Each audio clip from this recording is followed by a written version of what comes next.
इस ब्रह्म विवाह में भाई देवता भी साक्षी हैं, यज्ञ मंडल में उपस्थित समस्त जन साक्षी हैं, भाई बंधु भी साक्षी हैं। ये सब साक्षी होते हुए यह ब्रह्म विवाह हो रहा है। पति और पत्नी दोनों एक क्या हो गए, पहिया हैं दोनों। एक पहिया डगमगाई दूसरा संभाल लेता है। कितना भी सुख दुख आए, जैसे यह धान का लावा है, धान को कितना भी तपा दिया जाए लेकिन भूसी जो है उसका साथ नहीं छोड़ता है। कितना भी दुख पड़े, कितनी भी विपत्ति आए, कितना भी संकट पड़े, लेकिन एक दूसरे का साथ या धान का लावा नहीं छोड़ता। इसीलिए अशुभता का प्रतीक है कि पति और पत्नी कितनी भी विपत्ति आए, चाहे सुख हो चाहे दुख हो, हंसते हुए सुख और दुख का निर्वाह करें।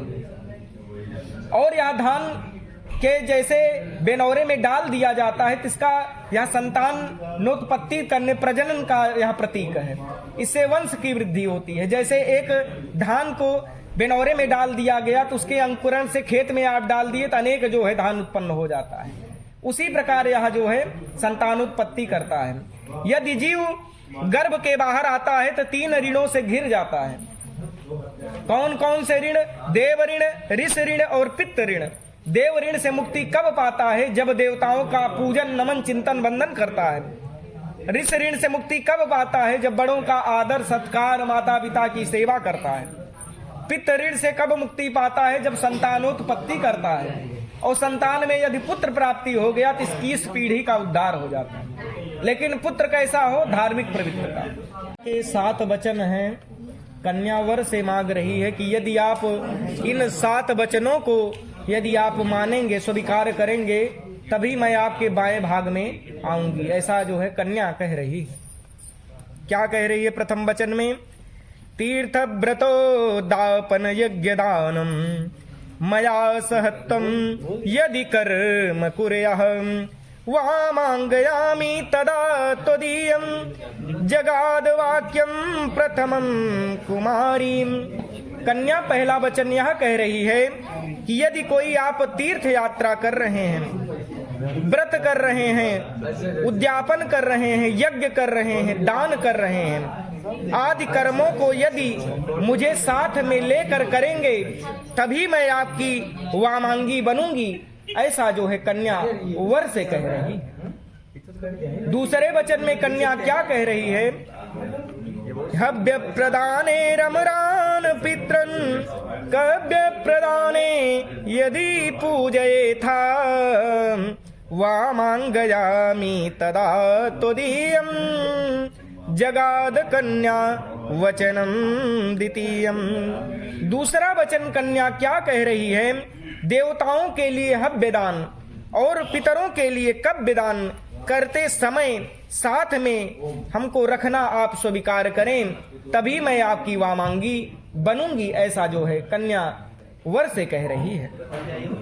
तीसरे वचन में कन्या क्या कह रही है? कुटुंब रक्षा भरणे यदि त्वं कुर्या पशूनां परिपालनं च वामांगयामि तदा त्वदीयं जगाद कन्या वचनम तृतीयम।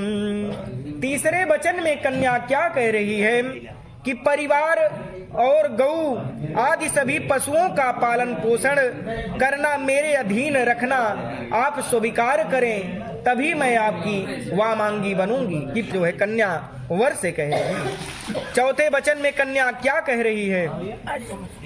आयव्ययो धान्य धनाधिकानां पृष्ठा निवेशं च गृहे निदध्याम् वामांगयामि तदा त्वदीयं जगाद कन्या वचनम चतुर्थकम।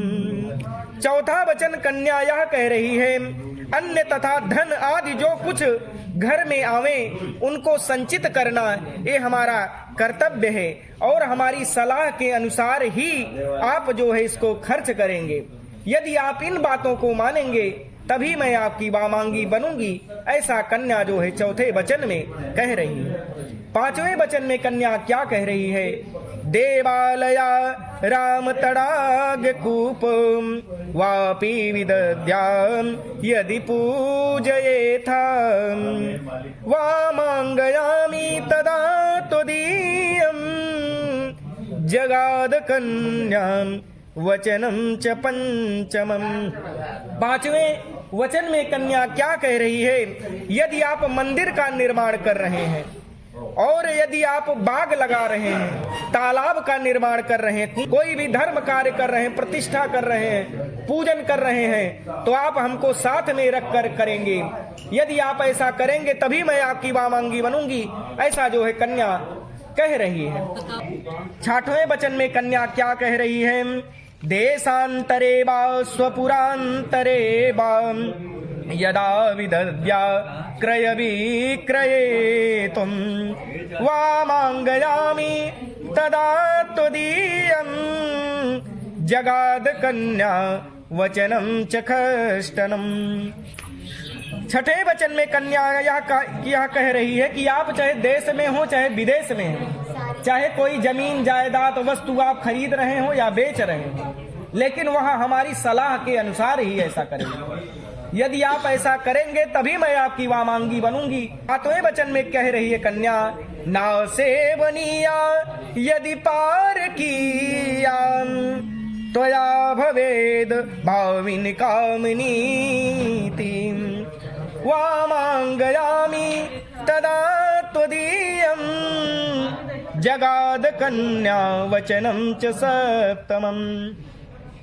कोई भी स्त्री कितनी भी सुंदर क्यों ना हो, आप उसको सिर्फ माता के रूप में, बहन के रूप में देखेंगे, और ना तो आप जो है चाहे यहाँ है चाहे परदेश में है चाहे देश विदेश किसी भी भूमंडल के किसी भी स्थान पर है, कोई भी स्त्री कितनी भी सुंदर है, लेकिन उसको आप जो है सिर्फ किस रूप में देखेंगे? माँ और बहन के रूप में देखेंगे। और उसके बाद आप यह प्रतिज्ञा कर लीजिए कि उसका सेवन आप नहीं करेंगे अपने पत्नी के अलावा। यदि आप इन बातों को मानेंगे तभी मैं आपकी वामांगी बनूंगी, ऐसा जो है कन्या वर से कह रही है। मधुर वाणी में बोलता हाँ, आप पूछ लीजिए।